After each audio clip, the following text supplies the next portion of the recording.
안녕하세요. 안뜰지기 오래간만에 인사드립니다.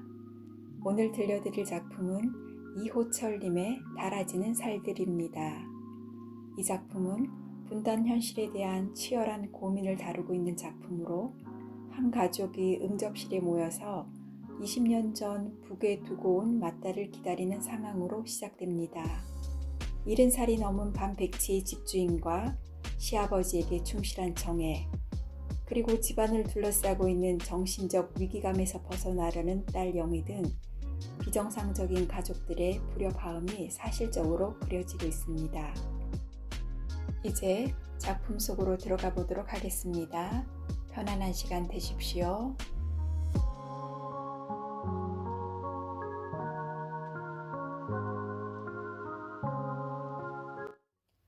달아지는 살들, 이호철. 5월의 어느 날 저녁이었다. 맏딸이 또 밤 12시에 돌아온 데서 벌써부터 기다리고들 있었다. 서성대는 사람은 없으나 언제나처럼 누구인가를 기다리고 있는 분위기는 감돌고 있었다. 은행장으로 있다가 현역에서 은퇴하고 명예역으로 이름만 걸어놓고 있는 70이 넘은 늙은 주인은 연한 남색 명주 옷을 단정하게 입고 응접실 소파에 기대어 앉아 있었다.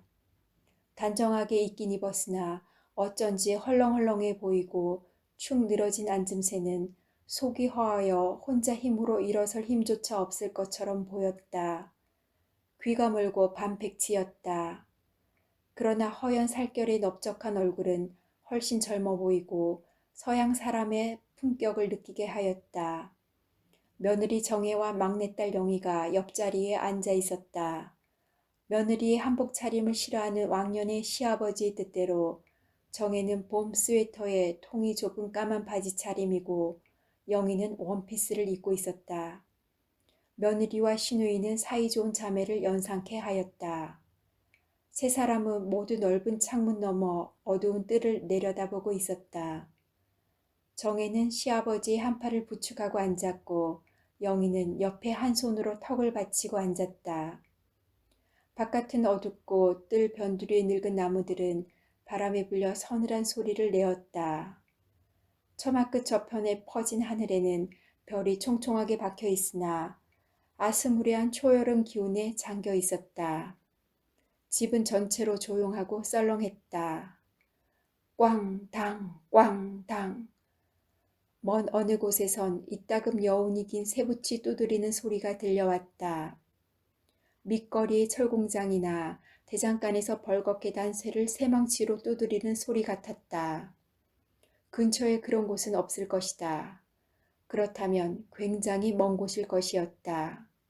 굉장히 먼 곳일 것이었다. 꽝당 꽝당. 단조로운 소리이면서 송곳처럼 쑤시는 구석이 있는 밤중에 간헐적으로 들려오는 그 소리는 이상하게 신경을 자극했다. 참, 저거 무슨 소리유? 영희가 미간을 찌푸리면서 말했다. 글쎄, 무슨 소릴까? 정혜가 심드렁하게 대답했다. 이 근처에 철공장은 없을 텐데. 정혜는 표정으로만 수긍을 했다. 꽝당, 꽝당. 그 쇠붙이의 쇠망치에 부딪히는 소리는 여전히 간헐적으로 이어지고 있었다. 밤내 이어질 모양이었다. 자세히 그 소리만 듣고 있으려니까 바깥에 선들대는 늙은 나무들도 초여름 밤에 바람에 불려서 그런 것이 아니라 저 소리의 여운에 울려 흔들리고 있는 것이었다. 저 소리는 이 방 안의 벽 틈서리를 쪼개고도 있는 것이었다. 형광등 바로 위의 천장에 비수가 잠겨 있을 것이었다. 초록빛 벽 틈서리에서 어머니는 편안하시다. 돌아가서 편안하시다. 형편없이 되어가는 집안꼴을 감당하지 않아서 편안하시다. 꽝당 꽝당. 저 소리는 기어이 이 집을 주저앉게 하고야 말 것이다. 집지기 구렁이도 눈을 뜨고 슬금슬금 나타날 때가 되었을 것이다. 그리고 향년이다. 마지막 향년이다. 유감없이 이별을 고해야 할 것이다. 모두 유감없이 이별을 고해야 할 것이다. 영희가 갑자기 조작적인 구석이 느껴지게 필요 이상으로 깔깔대며 웃었다. 정혜가 화다닥 놀랐다. 참, 언니 내가 지금 무슨 생각을 하고 있는지 아우? 하곤 아버지 팔을 그렇게 부축하고 있으니까 며느리 같지가 않고 딸 같아요. 하고 말했다. 정혜는 약간 수줍어하는 듯한 표정을 하였다. 아버지는 물론 못 듣고 있었다. 제 코앞에 사마귀만 주무르고 있었다. 영희가 계속 다급하게 말을 이었다. 목소리가 높아지고 조급해 있었다. 새붙이 두드리는 소리가 듣기 싫어서 안 들으려고 억지로 조잘대고 있는 셈이었다. 꽝당 꽝당. 그러나 그 새붙이 소리는 같은 30초가량의 간격으로 이어지고 있다. 뾰족뾰족한 30초다. 영희 목소리의 미층 넓은 터전으로 잠겨 그 소리는 더욱 윤기를 내고 있다. 그러니까 우리 집도 이 정도로 민주적인 집안인 셈이겠죠? 시아버지와 며느리 사이가 이쯤 되어 있으니. 잠시 사이를 두었다가 더 목소리를 높여 그렇지만 진령이 안 나오올게 도대체 무엇인지 굉장히 빠진 게 있어.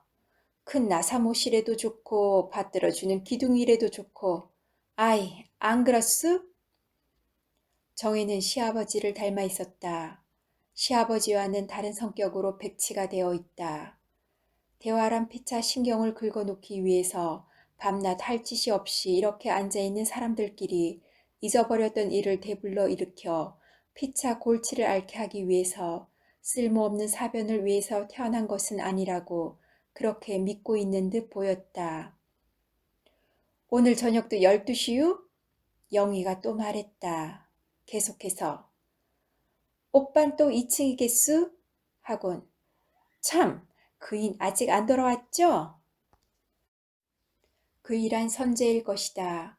아직 약혼까지는 안 됐으나 결국 그렇게 낙착되리라고 피차 생각하고 있고 주위에서도 다 그렇게 알고 있는 터였다.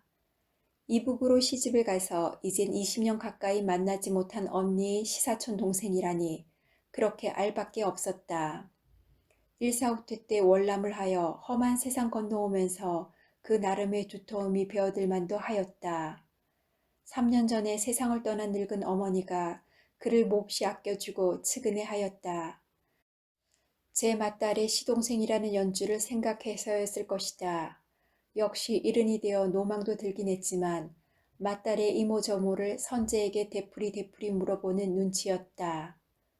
임종 때도 온 가족이 다 모여 있었지만 둘레둘레 선제를 하긴 하고서야 안심을 하였다. 어쩌면 맏딸 대신으로 삼았을 것이었다. 결국 이렁저렁 하는 사이에 2층의 구석방 하나를 차지해버렸다. 때로는 1, 2만 환 들여놓는 수도 있었지만 이즘 몇 달은 그것도 뚝 끊어졌다. 처음 한동안은 불결한 사람으로 느껴지고 천티가 흐른다고 생각했으나 자기는 팔자 드센 여자, 시집을 안 가야 할 여자로 막연하게 자처하고 있는 사이에 어느새 그와도 익숙해졌다. 어느 수산물 회사에 있다고 하나 그 자상한 내력을 알 만큼 그 정도로 익숙한 것은 물론 아니었다. 어째서 하필이면 12시요? 영희가 말했다. 글쎄, 정희가 대답했다. 정말 돌아오기는 하면 오죽 좋겠수. 영희가 말했다. 글쎄, 그러기는 하면 정희가 대답했다. 생각하면 참 우스워 죽겠어.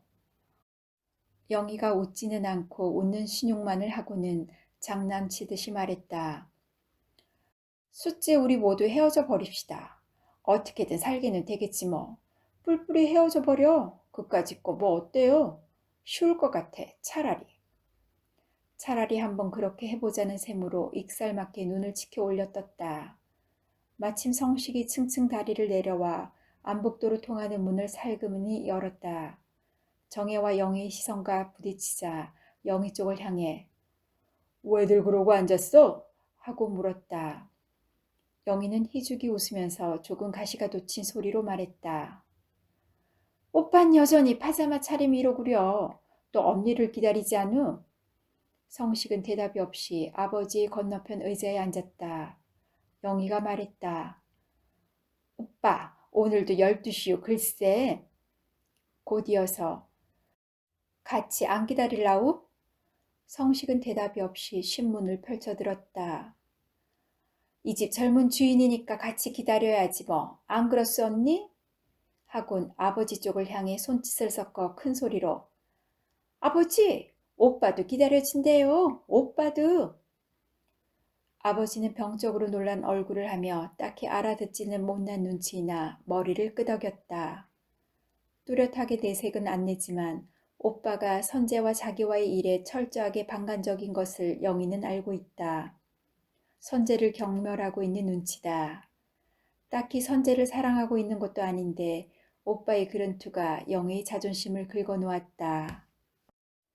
그리고 그것이 차라리 선재를 자기의 어느 구석과 굳게 연결시켜 놓는 것이다. 오빠, 그이 몇 시에 돌아온단 말 못 들었어? 성식은 미간을 찡그리면서 머리를 가로저었다. 오빠, 그이가 말끝마다 오빠를 헐뜯고 있는 것을 알아? 성식의 안경알이 한번 차게 번쩍했다. 왜 그러는지 알아? 알 테지 뭐. 난 요새 오빠와 선재 씨를 요모조모로 비교해봐요. 오빠가 안 입고 온 점이 많아. 34살, 낯세게 해멀같고 긴 다리가 바싹 여이고 낮이나 밤이나 파자마 차림.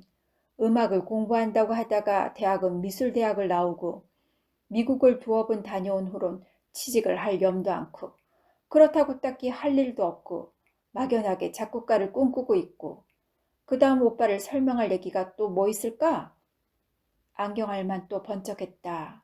복도로 나와버렸다. 꽝당 꽝당. 잠시 잊어버렸던 그 소리는 다시 광물성의 단단한 것으로 번쩍번쩍 달려들었다. 방 안에서보다 더 크게 육중하게 쥐축을 흔들듯이 달려들었다. 가슴에서 카바이드 냄새가 났다. 목욕탕 문이 열려있고 휑하게 불이 켜져 있었다. 불을 끌까 하다가 역시 켜두는 것이 좋을 듯하여 그냥 두었다. 이북에 있는 언니가 12시에 돌아오다니 그러한 것은 물론 찬찬하게 따져볼 성질이 못 되었다. 그러나 어느 때부터인지 딱히 알 수 없지만 이렇게 기다리는 일에는 이젠 익숙해져 있었다. 아버지는 2년 전부터 귀가 멀었다. 귀가 멀면서 말수는 적어졌다. 말로 할 수 있는 것을 대개는 눈짓이나 표정으로 뜻을 전하곤 했다. 그러면서 차츰 머리가 텅 비어지고 반백치나 되어간 것이었다. 집안 전체를 통허해 나가는 줄이 끊어지면서 식모는 훨씬 자유로워지고 활발해지고 뻔뻔해졌다. 이 집에서 가장 문문해 보인다는 셈인지 선재에게 곧잘 농을 걸기도 하였다. 그런 것도 영희의 자존심을 긁어놓았다. 부석부석하게 부은 듯한 약간 얼근 얼굴에 짙은 화장을 하고 얼룩덜룩한 원피스 차림으로 외출이 잦았다. 4.19 데모나 5.16 때는 하루 종일 밖에 나가 있었다. 설마 데모에는 가담 안 했을 터이지만 시장을 보아가지고 들어설 때는 넓은 터전의 냄새를 거칠게 풍기면서 있었다. 살그머니 부엌문을 열었다. 하필이면 밤 12시야. 난 12시면 어때서? 미쳐도 좀 곱게나 미치지. 마침 식모가 혼자 푸념을 하고 있다. 영희는 흠칫했다. 뭐야? 너 지금 뭐라 그랬어? 식모는 돌아보곤 키들대며 웃기부터 했다. 너 지금 뭐라 그랬느냐 말이야? 아무것도 아니에요. 너도 이 집에 살면 이 집 식구 아니냐? 좀 어울려 들면 못 쓰니? 못 써? 누구 너만큼 몰라서 이러는 줄 아니? 영희의 눈에서는 드디어 눈물이 비어져 나왔다. 누가 어찌시오 뭐. 그저 혼자 해본 얘긴걸요. 오빠는 가는 흰테 안경을 쓰고 여전히 신문을 보고 있었다. 한 손에는 코카콜라 깡통을 들고 있다. 걷어올린 파자마 밑으로 퍼런 심줄이 내쏟는 하얀 살결의 여인 다리에 까만 털이 무성했다. 아버지는 그냥 전의 자세 그대로였다. 오빠와 한자리에 앉으면 의례 그렇듯 정혜의 아름다운 얼굴엔 우수가 서려 있었다. 머리를 갸웃이 바깥쪽으로 돌리고 되도록 오빠와 시선이 마주치는 것을 피하고 있다. 참 알 수 없는 일이었다. 시집살이에 가장 요긴한 사람인 제 남편을 외면하고 피하면서도 어떻게 시아버지나 시누이에게는 그토록 충실할 수가 있는지 영희로서는 이해가 되지 않았다. 마침 큰 벽시계가 10시를 치고 있었다. 그 여운이 긴 시계 치는 소리는 방안을 이상하게 술렁술렁하게 만들었다. 사방의 벽이 부풀었다 수축했다 서서히 운동을 하였다. 늙은 주인의 허한 눈길이 시계 쪽으로 향해 있었다. 치는 소리가 들리지는 않을 텐데 영희는 풀썩 올케 앞에 앉아 머리를 올케 무릎에 파묻고 그 신묘한 아버지의 눈길이 우습다는 듯이 키들키들 웃다가 시계 치는 소리가 멎자 잠시 조용했다. 머리를 들고 잠긴 목소리의 조용한 어조로 그러나 차츰 격해지면서 언닌 정말 늘 이러고 있을 참이요? 답답하잖우. 오빠란 사람은 저렇게 맹물이고 대낮에도 파자마나 입고 뒹굴고 코카콜라나 빨고 앉았고. 순간 정혜와 성식이 동시에 머리를 들었다. 성식의 손에서 사르르 신문이 빠져나가며 안경알이 또 불빛에 번쩍했다. 정혜는 제 남편과 눈이 마주치자 차디차게 외면을 했다. 미간을 찡그리며 아니 또 왜 이러우? 영희는 맨 마룻바닥에 무릎을 꿇고 올케의 손을 더욱 힘주어 잡았다. 아버지는 이렇게 병신이 되고 대체 우리가 이토록 지키고 있는 게 뭐유? 난 29이 아니유. 올케 내가 29 먹은 노처녀라는 것을 언제 한 번이나 새겨둔 일이 있수? 올케가 이젠 이 집안의 주인 아니유. 이 집안의 가문과 기품과. 언닌 대간절 무슨 명분으로 이 집을 이토록 지키고 있는 거유? 성식이 옆 탁자에 코카콜라 깡통을 놓았다. 담배를 꺼냈다. 이런 일에 익숙해진 듯하였다. 그러나 가느다랗게 긴 손가락이 가늘게 떨고 있었다. 정혜의 남편이나 영혜의 오빠는 없고 찬 안경알만이 있었다. 아니 정말 왜 또 이러우? 시계를 쳐다보던 노인도 말귀는 못 알아들어도 눈을 크게 벌려뜨고 영희를 건너다 보았다. 여전히 허한 눈길이었다. 언니, 정말 빨리 이 집 내놓고 이사합시다. 교회에다가 조그만 집이나 사서 전세집들을 다 내놓아 정리하고 아버진 하루빨리 세상 떠나시도록 하고 옳겐 이혼을 하고 그리고 저 기집애 내보내고 우리 둘이. 영희는 다시 안으로 잠겨드는 목소리로 말했다. 언니, 난 요새 모르겠어요. 직면에 있는 건 얽혀도 알고 있잖수. 어찌 그렇게 모른 체 할 수 있수? 그저 그렇게 대가 나쁘다. 내버려 두면 될 대로 그렇게 대가 나쁘다. 그렇게 아무렇게나 내버려 둘 성질은 아니잖수. 꽝당 꽝당. 쇠붙이의 쇠망치에 부딪는 소리가 조용해진 틈소리로 파고 들어왔다. 식모는 응접실 문을 열었다. 영희는 정혜의 한 손을 잡고 있었다. 성식은 다시 신문을 펼쳐들고 있었다. 그러나 신문을 읽고 있는 것은 아니고 불빛이 안경알만 번쩍였다. 늙은 주인은 그냥 어두운 밖을 내다보고 있었다. 결국 이렇게 그들은 누구인가를 기다리고 있는 셈이었다. 늙은 주인은 맏딸을, 정혜는 아직 한 번도 본 일이 없는 맏시누이를, 영희는 언니를, 성식은 누님을 기다리고 있는 셈이었다. 그러나 사실은 그 누구도 분명하게 기다리고 있다는 의식은 없었다. 도대체 그건 말도 안 되는 소리였다. 그저 모두가 막연하게 기다리고 있다고 생각하고 있을 뿐이었다. 그런 것이라도 없으면 한 집안에서 한 가족이라고 살 명분이 없게 되는 셈이었다. 이젠 이런 일에 적당히 익숙해진 터였다. 그리고 이젠 이런 일에 모두 넌더리를 낼 만도 하였다.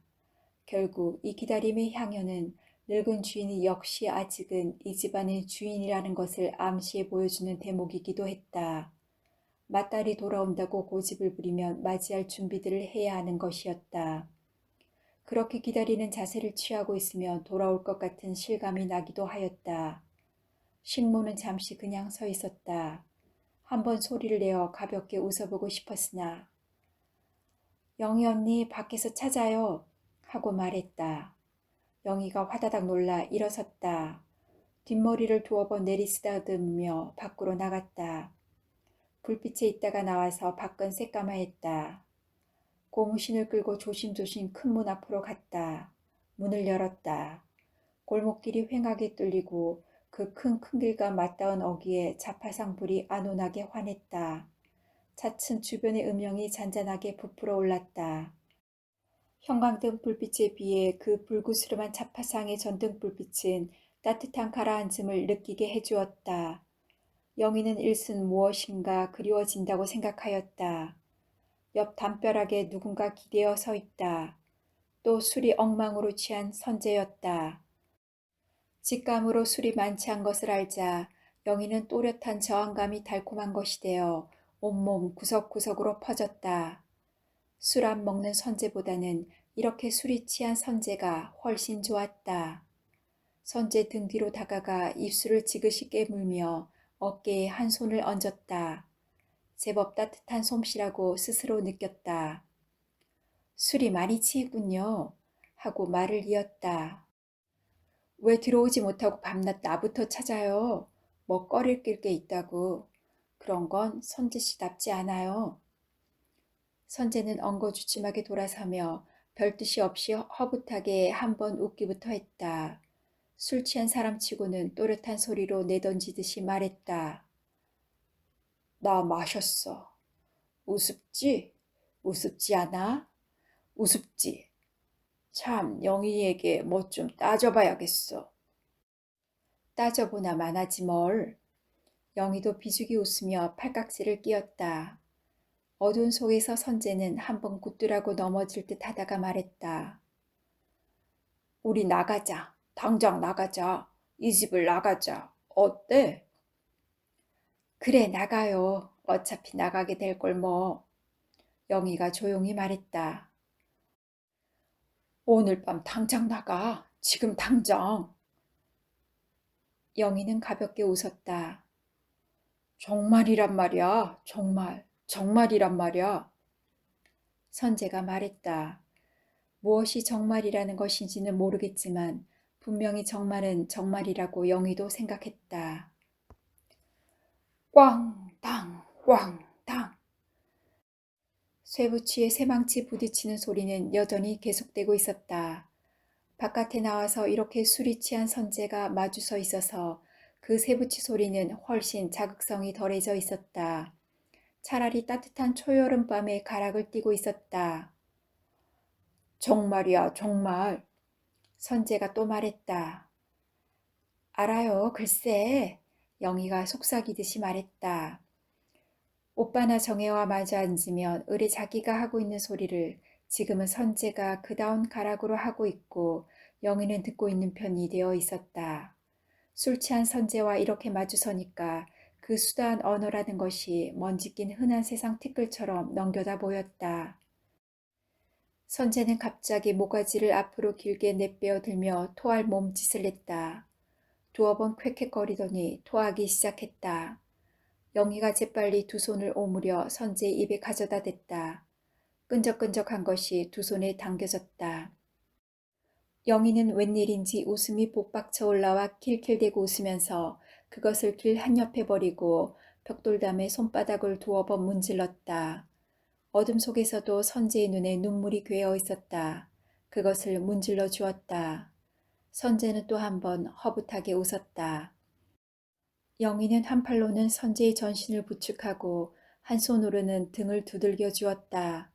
감미가 곁들인 기묘한 서글픔이 전신으로 퍼졌다. 건장한 사내를 부축해주고 있다는 아리찬 실감이 와 안겼다.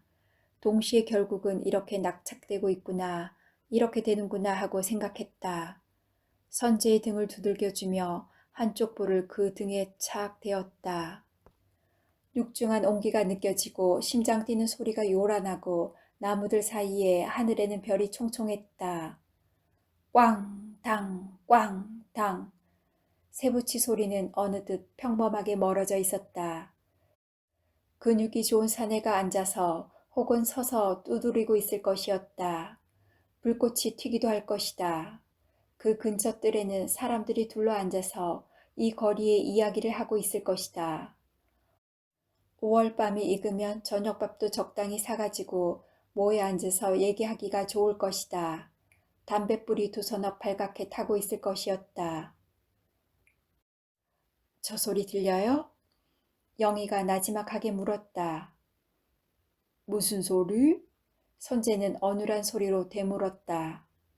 그의 등에 한쪽 귀가 파묻혀 있어서 그의 목소리는 귀에 들어오기 전에 전신 안으로 와랑와랑하게 퍼져들기부터 했다. 저 새붙이 두드리는 소리. 선재는 잠시 어리둥절하게 귀를 기울이는 듯 하다가 들려. 왜? 선재를 부축하고 들어오다가 층층다리 밑에 잠시 버려두고 응접실에 들렸다. 아버지가 한번 쳐다보았다. 정혜는 쓸쓸하게 한번 웃었다. 성식은 여전히 신문을 들고 있었다. 또 취했어요. 영희가 말했다. 남자가 취해 들어오면 여자는 짜증을 내게 마련이라는 셈으로 스스로 생각해도 어이가 없게 그런 투가 사려 있었다. 정혜는 말없이 다시 한번 웃었다. 영희는 정혜의 그 무엇이나 다 알고 있는 듯한 웃음을 대하자 조금 낯을 불켰다. 마침 식모가 황급하게 문을 열었다. 웃음을 터뜨리지 않으려고 애쓰면서 말했다. 언니, 아이 저걸 어쩌고. 현관 복도에다가 글쎄. 또 토한 모양이었다. 순간 집안은 큰일이나 난 듯이 술렁술렁해졌다. 영희가 달려나가고 식모가 목욕탕 쪽으로 뛰어가고 문 닫히는 소리가 울렸다. 스위치를 눌러 복도불을 켜고 수도에서는 물이 솟구쳤다. 식모는 꽤나 좋은 모양이었다. 응접실은 다시 휑했다. 비로소 정혜가 남편을 바라보았다. 역시 찬 안경알만이 눈에 들어왔다. 웬 을씨년스러움이 뒷등을 짜르르하게 타고 내려갔다. 시아버지는 잠시 요란 법석을 피우는 복도 쪽을 내다보며 며느리에게 눈짓만으로 무슨 일이냐고 물었다. 정희가 위층을 가리키며 선제 돌아왔다는 것을 알려주었다. 양치질 소리가 나더니 끙끙거리면서 층층 다리를 올라가고 있었다. 정혜는 그 소리를 차곡차곡 접어두듯이 듣고 있었다. 선재라는 사람이 꽤 좋게 생각되었다. 식모의 웃음소리가 들렸다. 식모도 같이 작업에 참여한 모양이었다. 몇 번 뒹구는 듯한 소리도 나고 영희의 숨을 죽인 웃음소리도 들렸다.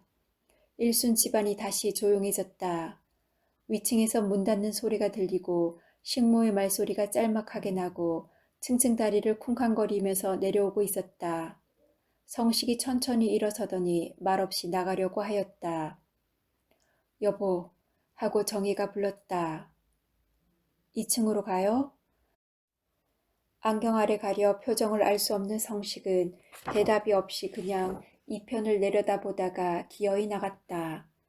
정혜는 와들와들 떨릴 만큼 갑자기 조급해졌다. 층층다리를 또 올라가고 있다. 정혜는 까닭도 없이 와들와들 떨려왔다. 그것은 아득한 곳을 올라가고 있는 듯 싶었다. 천천히 올라가고 있었다. 몇 시간이 걸려 올라가는 듯 싶었다. 친아버지 같기만 한 시아버지의 팔을 더욱 힘주어 잡으며 정혜의 눈은 피곤한 듯이 감겨졌다. 식모가 응접실 문을 열었다. 불빛이 싸늘하게 하얗다. 정혜가 혼자 이상하게 울고 있다가 머리를 들었다. 늙은 주인은 뜰을 내다보고 있었다. 식모는 한참 동안 그냥 서 있었다. 문을 닫으려는데 정혜가 물었다. 언니 왜 안 내려오니? 좀 이따가 내려온대요. 왜? 알았다. 알았을까? 정말 알기는 알았을까? 알았을 거야. 식모는 이렇게 생각했다. 눈이 마주치자 피차 화가 난 듯이 뚱하게 마주 쳐다보았다. 늙은 주인도 식모와 정혜를 번갈아 쳐다보았다. 여느 때 같지 않게 뚜릿뚜릿한 눈길이었다. 드나들지 않아서 모르고 있었는데 정작 들어와 보니 초라하게 좁은 방이었다. 씁쓸하게 독신 남자의 냄새가 풍겼다. 불을 켤까 하다가 그대로가 좋을 듯하여 선재를 침대에 눕히고 뜰로 향한 창문을 열었다. 아래 응접실 불빛이 여기까지 약간 반사되어 올라왔다. 영희는 아직 흥분 상태였다. 일정한 흥분의 바로미터를 그냥 유지하고 싶었다. 그 흥분이 가시기 전에 일을 치르고 싶었다. 원피스를 벗었다. 침대에 걸터 앉아 선재를 흔들었다. 이것 봐요. 눈 떠요. 자면 싫어요. 선재는 끙끙거리며 저를 비키라는 셈으로 한 손을 내줬다가 눈을 뜨고 영희의 얼굴을 보자 놀란 듯이 일순간 조용하게 올려다보았다. 자연스럽게 영희를 끌어안았다. 영희는 순하게 응하면서 속삭였다. 땀에 젖은 남자의 머리카락 냄새가 났다. 취하면 싫어요. 지금 이런 경우엔 취하지 말아요. 선재는 아직 정신이 몽롱했다. 그러나 술은 차츰 깨고 있었다. 정말 정말이야요. 정신 차려요. 정신 안 차리면 나 억울해요. 술 깼어. 정신 차리고 있어. 갑자기 말짱한 목소리로 선재도 말했다. 꽝당 꽝당. 그 소리는 퍽 가까이에서 들리고 있었다. 뚫린 창문은 흡사 그렇게 안개 낀 밤을 향해 뚫려진 구멍 같았다. 뚫린 구멍 저편으로 습기에 찬 초여름밤이 쾌적하게 기분이 좋았다. 취하지 말아요. 영희가 또 말했다. 안 취했소. 선재가 대답했다. 거짓말. 영희는 마음속으로 까득까득 웃었다. 정말 취하지 말아요. 정신 차려요. 선재는 영희를 끌어안으며 몸을 한번 뒤챘다. 그 김에 영희의 몸도 빙그르르 돌며 한 옆에 모로 누웠다. 온몸에 꼭 알맞은 공간이다. 오늘이 며칠이죠? 영희가 속삭였다. 몰라. 선재가 받았다. 그런 걸 모르면 어떻게 해요? 영희가 속삭였다. 이런 경우의 사내가 대개 그렇듯 선재는 조급해져 있었다. 영희는 요런 상태를 조금이라도 더 유지하고 싶었다.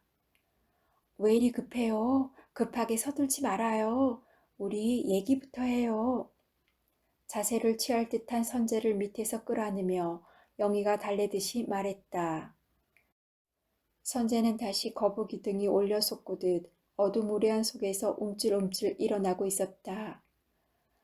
이것 봐요. 얘기부터 해요. 무슨 얘기? 오늘이 며칠이죠? 몰라. 모르면 어떻게 해요? 12시에 언니가 돌아온대요. 정말 정말이야요. 늘 답답하지요? 선재 씨도 그렇죠? 영희의 목소리는 차츰 애초로워지고 가날파지고 눈을 감고 있었다. 모두 무엇을 놓치고 있어요? 큰 배경을 놓치고 있어요? 뿔뿔이 떨어져 있어요. 그렇죠. 그렇죠. 그래서 답답하죠? 잠시 눈을 떴다. 뚫린 창 저편으로 5월 밤이 보였다. 부끄러웠다. 다시 눈을 감았다. 어머나, 이러지 말아요. 나 내려가야 해요. 언니를 같이 기다려야 해요. 내일 아침 피차 쑥스러워지면 어떻게 해요? 쑥스럽지 않겠죠? 그렇죠? 어머나, 정말이군요. 여자가 남자보다 아름답다는 건 이런 때 보면 알아요. 입만 쉴 사이 없이 움직일 뿐이다. 자꾸 쫓아오고 있었어요. 나 오늘 저녁 내내 도망을 하고 있었어요. 혼자 감당하기가 어떻게나 무섭던지 그런 걸 누가 감당해 주나요? 그놈의 새망치 소리 말이야요. 단단한 새망치 소리 말이야요. 맏딸이 세일러복을 입고 있다.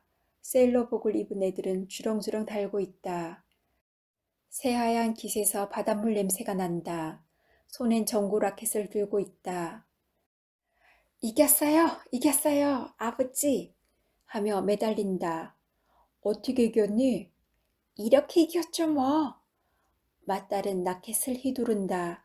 집안은 맏딸이 있어서 웅성웅성하다. 이방 저방마다 문이 요란하게 여닫힌다. 성식이가 숫돌에다 칼을 갈고 있다. 쨍쨍한 햇볕에 숫돌과 칼이 번쩍번쩍한다. 모든 것이 번쩍번쩍한다. 모든 것이 번쩍번쩍한다. 정문은 휑하게 열려있다. 바람이 제멋대로 들어왔다 나갔다 한다. 뜰의 나무들도 기름이 올라서 싱그럽게 미끈미끈하다. 흙냄새, 나뭇잎 냄새가 뒤범벅이 되어 물씬물씬하다. 바둑이는 뜰 한가운데에 낮아빠져 있다. 불만이 없어서 짖을 거리가 없다. 영희가 아장아장한 작은 발로 개를 한번 걷어찬다. 개는 영희를 올려다보며 약간 얕본다. 그러나 몇 발자국 피해주기는 한다. 영희가 카댁카댁 웃는다. 따라가서 또 한번 걷어찬다. 개는 완연하게 노여운 기색으로 끙끙거리며 곁눈질로 영희를 살피다가 두어 번 애걸하듯 부당하게 이유 없이 챈 것을 넋두리하듯 짖는다. 다시 영희가 까댁까댁 웃는다. 개도 웃으면서 하품을 하면서 꽁지를 흔든다. 오줌이 마렵다. 며느라 오줌이 마렵다. 식모애가 문을 열고 호젓하게 서 있다. 신살구할 냄새가 난다. 버르장머리가 없다. 머리카락이 까만 아내는 뜰에서 장미꽃을 따고 있다. 허리에 살이 올라 있다. 등 의자에서 영희가 울고 있다. 금방 숨이 넘어가듯이 울고 있다. 마음대로 울도록 집안이 들썩들썩하게 내버려둘 모양이다. 세일러복을 입은 맏딸이 아내에게 말한다. 어머니, 우리도 나일락꽃을 심어요, 어머니. 그래라 하고 아내가 자신있게 대답한다. 심자구나. 못 심을 까닭이 없지 않니. 무슨 일이라도 하고 싶은 일은 못할 일이야 있겠니? 나이든 식모가 뜰 가생이로 지나간다. 아내가 말한다. 어멈, 어딜 가우? 어멈은 대뜸 우그러들며 무엇이라고 중얼거린다. 오줌이 마렵구나. 오줌이 마렵구나. 머리가 까만 어머니가 뽕나무에 올라가 있다. 풋풋한 뽕밭의 냄새가 코에 시리다. 서쪽 산에 걸린 붉은 해가 굉장히 크다. 어머니, 저 해 좀 봐. 어머니는 들은 채도 안 한다. 어머니, 저 해 좀 봐. 저 해. 해는 중천에 있을 때보다 훨씬 가까운 거리에 있다. 해의 키가 커져서 손발이 생겨서 성큼성큼 이편으로 올 것 같다. 서산 그늘이 우우 소리가 나듯 달려오고 있다. 엎겨있던 보리밭이 그늘에 쓸려 일어선다. 은행나무 위에 까치집이 반짝반짝한다.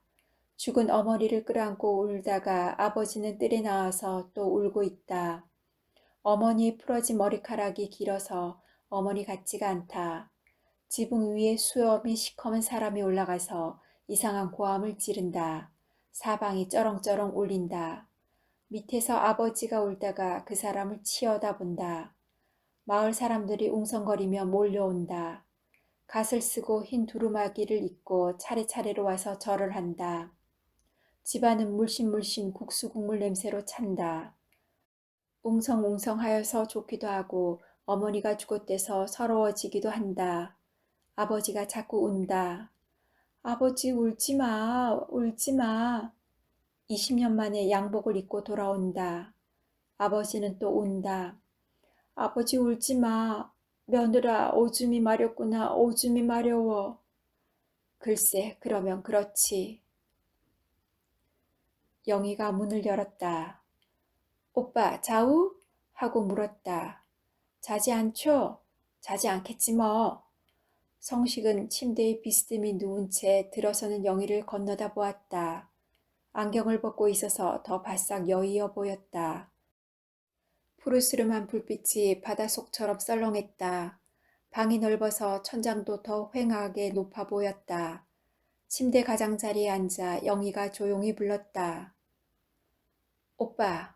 성식은 그냥 쳐다보기만 했다. 오빠, 성식은 눈을 조금 벌려 떴다. 지금 내가 어떻게 보이유? 하고 곧 이어 오빠, 나 결혼했어. 오늘 밤, 지금 막. 뭐 어떠우? 성식은 또 안경을 찾았다. 눈길을 피하며 영희가 그것을 집어주었다. 성식은 안경을 끼고도 몸을 가누기가 어려운 듯 했다. 오빠, 이왕 이렇게 될 걸 뭘. 어차피 이젠 이런 형식으로 될 밖에 없잖수. 누구나 다 자기 혼자의 문제밖에 안 남아있는걸. 안 그렇수? 어쩌다가 우리가 모두 이렇게 됐을까, 오빠? 성식은 천장을 올려다 보았다. 오빠, 아무 할 말도 없수? 무슨 일을 저질러야 오빤 열을 올릴 수가 있수? 말을 할 수가 있수, 되간절? 성식은 그냥 말이 없이 물끄러미 천장을 올려다 보았다. 영희는 보일 듯 말 듯 쓰디쓰게 한 번 웃었다. 꽝당 꽝당. 그 쇠붙이 소리가 또 뾰족하게 돋아올랐다. 영희는 몸을 한번 흠칫축히며 아이, 저놈의 소린 그냥 들리네. 성식은 어느새 담배를 피우고 있다. 밤은 깊을수록 더욱 새하얗게 투명해졌다. 방 안의 불빛도 더욱 하얘지고 늙은 주인은 여전히 코앞에 사마귀를 주무르고 있다. 선재와 식모는 저저금 제 방에서 입은 채로 잠이 들었다. 영희는 연분홍색 파자마 차림으로 까만 선글라스를 끼었다 벗었다 하고 있었다. 정혜는 천장을 올려다보고 단정하게 앉아 있었다. 꽝당 꽝당. 그 쇠붙이 두드리는 소리도 띠글띠글하게 더욱 투명했다. 이미 간헐적으로 이어지는 것이 아니라 조급하게 계속되고 있었다. 후방에다가 든든한 것을 두고 탐색전을 벌이는 소리 같았다. 영희는 선글라스를 끼었다 벗었다 하면서 말했다. 언니, 정말 저거 무슨 소리유? 글쎄, 무슨 소릴까? 근처에 철공장은 없을 텐데. 정혜가 대답이 없자 영희는 선글라스를 접으며 말했다. 언닌 저런 소리 들으면 이상한 생각이 안 두? 무슨 생각? 글쎄, 무슨 생각이냐고 물으면 선뜻 대답할 수는 없지만 우리와는 다른 무엇인가 싱싱한 것이 서서히 부풀어서 우리 잡아먹을 것 같은 얘기가 우습지만. 영희는 가느다랗게 콧노래를 시작했다. 발까지 달싹달싹하며 장단을 맞추었다. 정혜가 보일 듯 말 듯 상을 찡그렸다. 영희가 또 화다닥 놀라듯이 말했다. 우리가 왜 자지 않고 이렇게 앉아있어? 붙어 앉아있어 보아도 진력만 나고. 저저금 제 방에 혼자 떨어져 있으면 무섭고 바스락거리는 나뭇잎새 소리에조차 후들짝후들짝 놀라고. 한밤중에 응접실에 내려와 보면 한두 사람은 을에 이렇게 붙어 앉아있고 불이 환하고 푹 잠이나 들 수 있으면 오죽 좋겠수. 영희는 이것저것 자꾸 짓거리고 싶은 모양이었다. 참, 언니도 그런 일 겪었수? 어린 때 제삿날 저녁 말이야요. 부엌엔 웅성웅성 동네 아주머니는 일을 들끓고 불을 많이 떼서 온돌방은 덥고 애들끼리 장난을 하다가 설핏 잠이 들지 않았겠수? 얼마쯤 자다가 깨보면 여전히 방은 덥고 뜰앞과 부엌과 마루에서는 사람들이 웅성거리고 방 안엔 불이 훤하고 그런데 아무도 없이 혼자 잠이 들어 있었거든요. 물론 입은 채로죠. 깨보니까 마루와 부엌과 뜰과 다른 방에서는 웅성웅성 사람들이 들끓는데 제 방만은 아무도 없지 않겠수. 아득해서 혼자만 이렇지 않다는 것을 알려야 할 텐데 알려지지는 않고 답답해서 누구인가는 이렇게 투명한 밤일수록 엽기적인 생각이 있지 않수? 안나 카레니나를 자처해 본다든가 장발장이 되어 본다든가 하면 괜찮다고 합디다. 그렇게라도 해볼까 봐. 어마, 벌써 11시 45분이유, 언니. 늙은 주인이 코앞 사마귀를 만지는 모양은 응석을 부리는 어린이처럼 보였다. 손에 땀이 나 있고 초저녁보다 조급해 있었다. 이따금 눈이 희둥그레져서 두리번거리며 영희와 정혜를 번갈아 쳐다보았다. 그 눈빛은 괴이하게 예리한 것을 담고 있었다. 영희도 말을 멈추고 아버지의 그 눈길을 쫓고 정혜도 마찬가지였다. 역시 늙은 주인은 아직은 이 집안의 가장인 모양이었다. 참 언니, 우리 집이 어쩌다가 이렇게 되었을까? 때로 잠자리에 누워서 잠은 안 오고 점점 더 새말게 올 때 있지 않수? 우리 집이 어쩌다가 이렇게 되었을까? 한번 본격적으로 따져보자. 이렇게 따져보기로 하거든요. 마음속 한구석으로는 아주 단조로운 힘이 들지 않는 생각. 이를테면 하나, 둘, 셋, 넷, 다섯, 여섯, 일곱. 이렇게 무한정 새어나가고 눈은 바깥의 밤하늘을 쳐다보고 다른 한 구석으로는 찬찬하게 떠올려가면서 1년 전은 우리 집이 어떠했었나? 아버지는, 오빠는, 올케는 2년 전에 우리 집이 어떠했었나? 아버지는, 오빠는, 올케는 이렇게 따져 올라가 보거든요. 하나도 이상한 구석은 없는 것 같아요. 그렇지만 10년 전은 어떠했나? 20년 전은 이렇게 생각하다가 다시 1년 전이나 오늘로 돌아오면 벌써 차이가 생겨지는 걸 아주 뚜렷하게 말이야요. 영희의 목소리는 잔잔하게 여느 때 없이 아름다웠다. 정혜는 조용히 머리를 수그리고 한 손으로 이마를 가리고 있었다. 영희는 두 손으로 턱을 받치고 천장을 올려다보며 짓거리다가 정혜를 쳐다보곤 눈을 벌려뜨며 말했다. 에게, 언니 우? 일순 조용해졌다. 왕, 당, 왕, 당. 새붙이 두드리는 소리가 뼈조록이 돋아올랐다. 층층 다리를 내려오는 발자국 소리가 들렸다. 조심스럽게 내려오는 소리나 쿵쿵 온 집 전체가 흔들리듯이 울리고 있었다. 아득한 곳을 내려오는 소리 같았다. 복도에 불을 켜둘 걸 괜히 껐구나. 영희는 몸소리치면서 이렇게 힘을 주어 속으로 중얼거렸다. 어두운 속을 내려오는 모습보다는 환한 속을 내려오는 모습을 떠올리는 것이 좋을성 싶었다. 누구래도 상관은 없었다. 물론 오빠일 것이었다. 문이 열리고 안경을 쓴 오빠가 들어서고 있었다. 안경알이 차게 번쩍였다. 역시 혼자는 못 견디겠다는 모양이었다. 영희를 대하기가 난처할 것이다. 그러나 역시 혼자 있느니보다는 나을성 싶으니까 내려왔을 것이다. 오빠, 아직 안 잤수? 착 감겨드는 정겨운 목소리로 영희가 물었다. 성식은 한쪽 볼이 약간 치켜 올려지며 어쩔 줄을 몰라 했다. 겁겁하게 비실비실 피하는 듯한 몸짓을 하며 정혜와 영희를 번갈아 쳐다보았다. 영희가 신경질적으로 말했다. 오빠, 언니도 알아요. 다 얘기했는 걸 뭐. 그런 게 뭐 그리 대단하우? 이상한 일이었다. 정혜와 마주 앉으면 명주실 뽑아내듯 잔잔한 소리가 나와지고 오빠만 끼면 차게 맵게 신랄해지고 싶은 것이었다. 성식은 안경알 속에서 맥없이 한번 웃는 듯 하였다.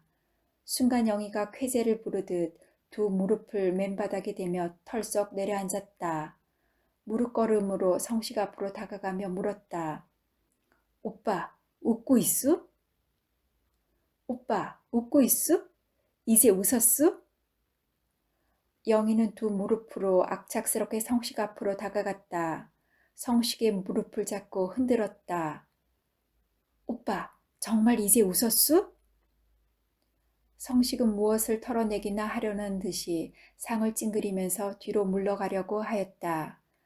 정혜는 어리 빠진 사람처럼 영희와 남편을 건너다 보고 있었다. 순간 벽시계가 12시를 치기 시작했다. 세 사람은 일제히 시계 쪽으로 시선을 돌렸다. 방안이 술렁술렁해졌다. 시계를 쳐다보던 세 사람의 시선이 다시 늙은 주인 쪽으로 향했다. 코앞에 사마귀를 만지던 늙은 주인이 어리둥절하게 아들과 며느리와 딸을 번갈아 쳐다보았다. 복도를 통한 문이 열리며 방 안의 불빛이 복도 건너편 흰 벽에 말갛게 삐어져 나갔다. 12시가 닫혔다. 네 사람의 시선이 그쪽으로 옮겨졌다. 조용했다. 왼편 쪽으로부터 서서히 식모가 나타났다. 히히히히 하고 이상한 웃음을 띠고 있었다. 제 딴엔 미안하다는 뜻인가 보았다. 벤소에 갔었슈 하고 말했다. 순간 영희가 발작이나 일으킨 듯이 아버지 쪽으로 달려갔다. 한 손으로 식모를 가리키며 한 손으로는 아버지를 부축하여 일으켜 세우며 쩌개지는 듯한 큰 소리로 말했다. 아버지, 자 봐요. 언니가 왔어요. 언니가. 정말 12시가 되었으니까 언니가 왔어요. 이제 정말 우리 집 주인이 나타났군요. 됐지요? 아버지, 자 어때요? 됐지요? 아버지! 식모가 이번엔 소리를 내며 웃었다. 정말이에요, 아버지. 저렇게 언니가 왔어요. 그렇게도 기다리던 언니가 왔어요. 소리를 지르면서 식모를 내다보는 영희의 눈길은 열기 띤 저기로 타오르고 있었고 아버지는 영희의 부축을 받으면서 저리 비키라는 것인지 혹은 어서 들어오라는 것인지 분간이 안 가게 한 손을 들고는 허공에다 대고 허우적거리었고 성식과 정혜도 엉거주춤하게 의자에서 일어서 있었다. 꽝당 꽝당 세부치 소리는 밤내 이어질 모양이었다.